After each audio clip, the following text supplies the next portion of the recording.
Hello there. Welcome to another episode of WOK TALK.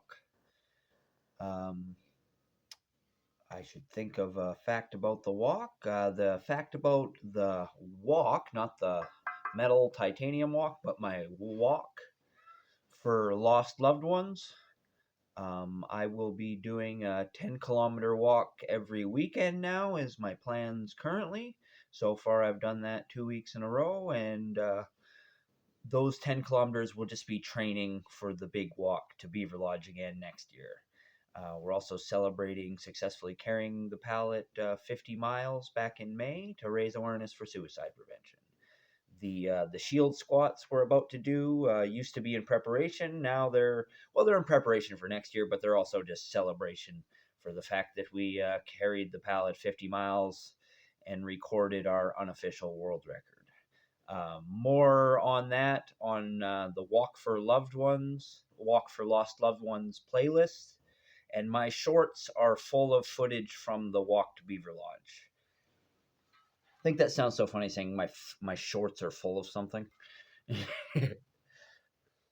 All right, let's do 5 squats. 1, 2, 3, 4, 5.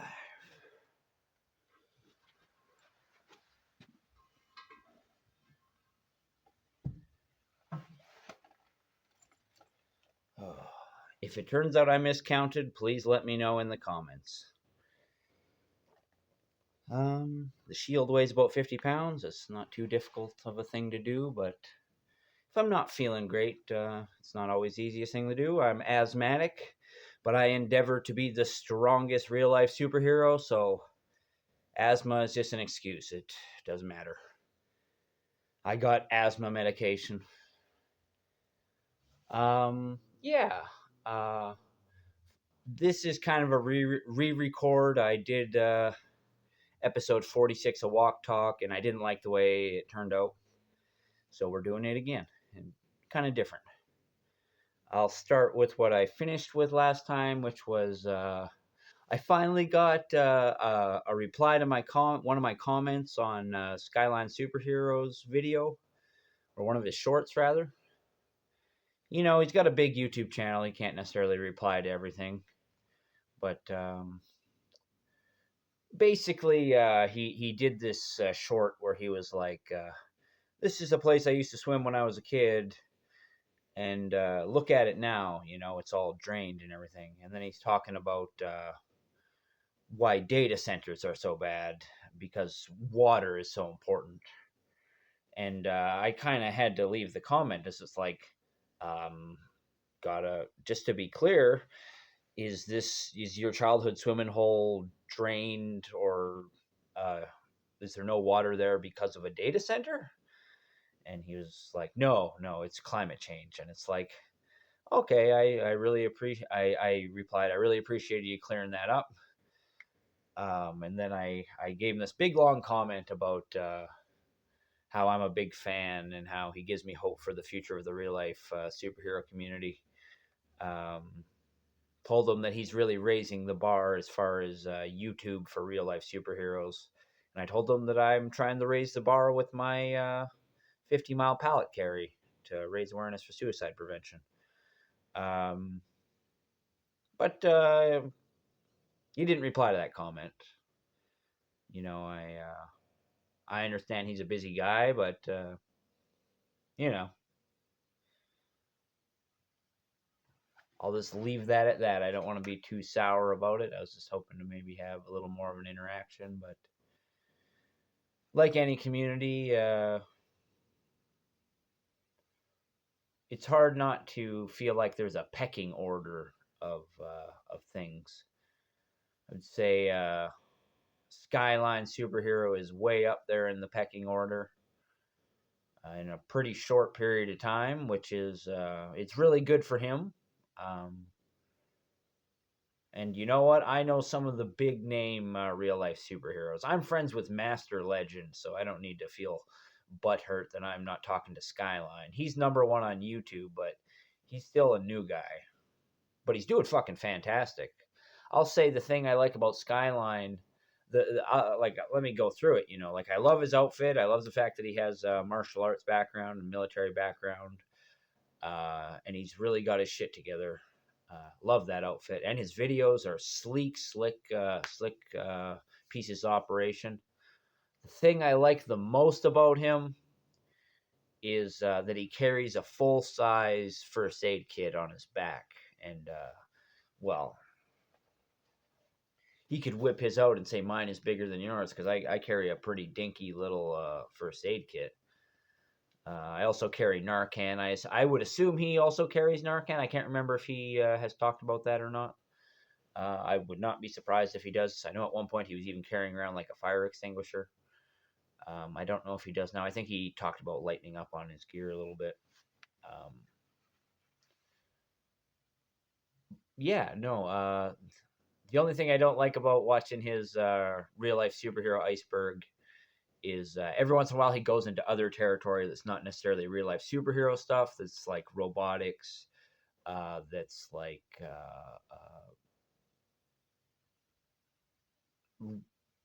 people who claim to have like supernatural powers and like things in religious teachings and stuff that talk about like superhuman abilities, and it's everyone's free to include what they want in the real life superhero category, because it's a very broad reaching thing.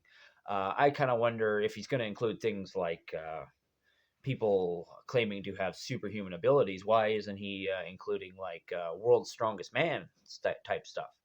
Like the world's strongest, claiming to be the world's strongest, is a pretty superhuman. It's literally, here's the limits of human, and now we're raising the limits, and we're raising the limits. It's like, what's more superhuman than the world's strongest competitions? Uh, yeah, maybe he will talk about that in future episodes of the Iceberg. Yeah, this isn't all about Skyline. I just wanted to talk about him a little bit. I also want to. I had a really good live stream last night where I had a return viewer give me an update on. We had some back and forth about him doing an edit on his channel. Uh, Jujuku, I can never pronounce it. Jujutsu Kaisen. I have to say it like that. He did a music montage, a short, and it was really good. It was really good. I saw it on his channel last night, and he asked for recommendations for characters. And first I threw out an obscure one and then he's like, more everybody knows kind of character. And so I recommend Sakuna because I don't know much about Jujutsu Kaisen. I don't know much about that, but I know that he's the main bad guy on it, and everybody, a lot of people really like him, and I know he's as far as I know, he's a pretty cool character. But that was my recommendation, and I really liked the short that he made up. Um, it was great. It was great. So check out Godzilla Edits. That's Godzilla underscore edits. Uh, yeah, he's a real cool guy. His handle on YouTube is Gojira Edits, which I love. Real Godzilla fans know it all started with Gojira. Yeah. So check out his channel. I just subscribed the other day. I recommend go subscribe to his channel. He's got more subscribers than me. He's kicking my ass, and his short is blowing the shit out of anything I've done recently. So the algorithm gods favor him over me right now. So that's all right. But I did it on the algorithm because I normally do off the algorithm. I did on the algorithm the other day because my Father's Day stream was good.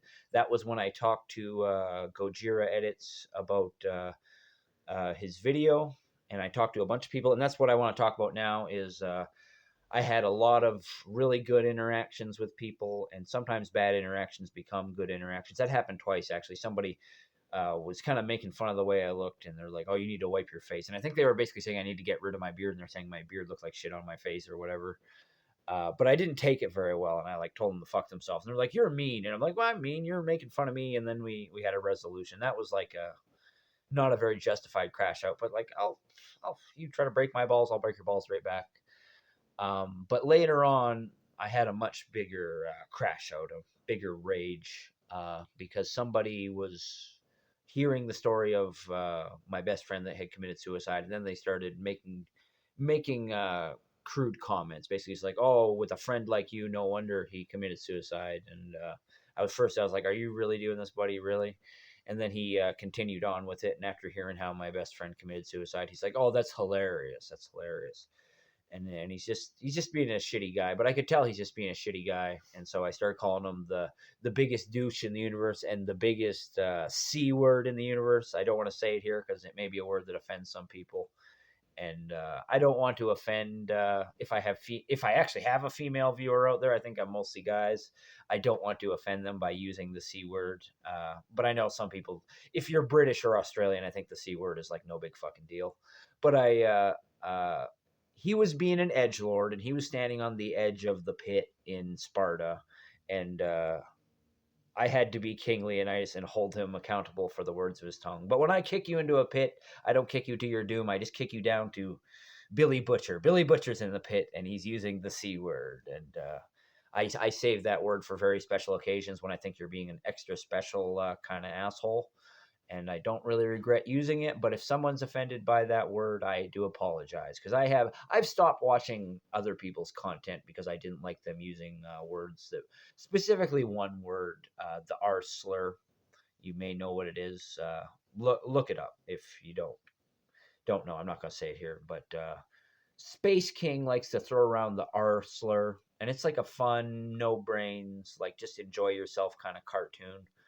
But I can't shut my brain off that much. I did for the first couple episodes, but it got excessive to the point where Arsler Terry was a character, and I really don't like that.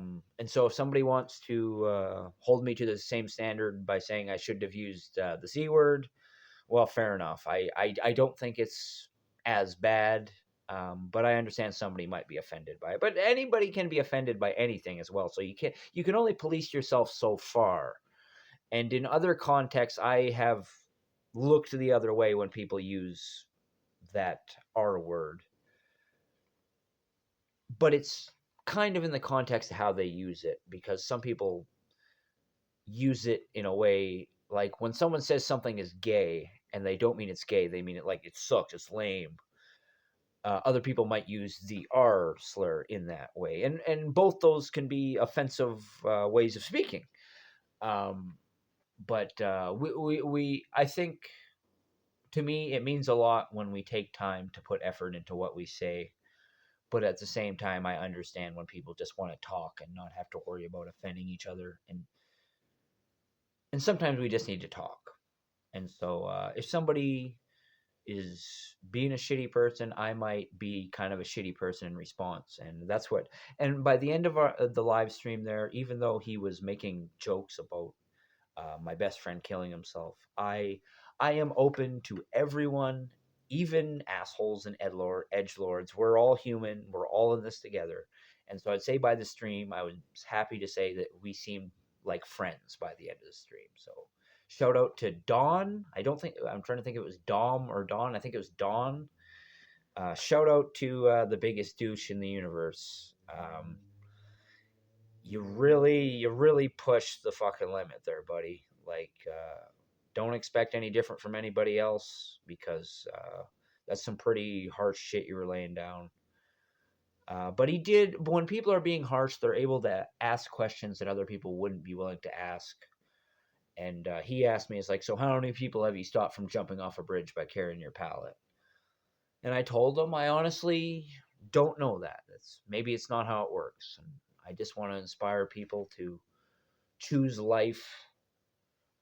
And what I didn't say, what I should have said, because it was an emotional moment, I should have these things on the ready, is success goes like this. The highest standard of success is an end to all suicide and there never being suicide again. And it's a thing of the past, an old cultural relic, a memory. But success is also if I can save one person or convince one person not to end their life. That is success. Both of those things are a success. I've done this for 5 years, and I've devoted varying amounts of time to spreading awareness of suicide prevention. But if you want to come and break my balls, I'm ready for it. Trust me. I've gotten a lot worse. But the thing is, I'm not a stone. I'm not Superman. I'm going to stand there and take your fucking bullets as they ping off of me. No, I'm a fucking human being, and I will react like a fucking human being. And I will say fuck. And sometimes I might say the C word. But that's one of the reasons why I'm re-recording this, because I actually used the C word in the other recording. And you want to hear me say it, go watch the live stream. It was the Father's Day live stream I let fly with the Fury. Yeah. I may not be a robot, but you can push my fucking buttons. And they say don't feed the trolls, but trolls are people too. Edgelords are people too. And sometimes when people offend us or hurt our feelings, we want to just shut things down and not communicate with them. It's like, no, I don't believe in that. Those people are still looking for a connection, and come on and connect with me. You might scare some people off my live stream because they don't like what you're saying, but that's okay.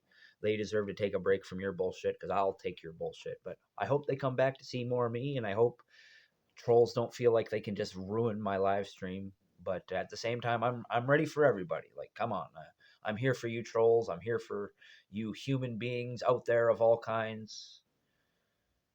We're all in this together. I mean that. We are the human race. And I love everyone in the human race, even the worst of the worst. So don't think you can make it so I don't love you, even if I'm pissed off at you. Even when I call you the C word, I still fucking love you. No, that's fucked up, but maybe I'm a little fucked up. I'm Captain Canada, Joseph Arthur Roszell. I want to thank you for watching. I want to wish you all luck in the world. I love you, and I want you to remember that suicide is never, ever the answer. Peace out. For now. Oh, I missed the button.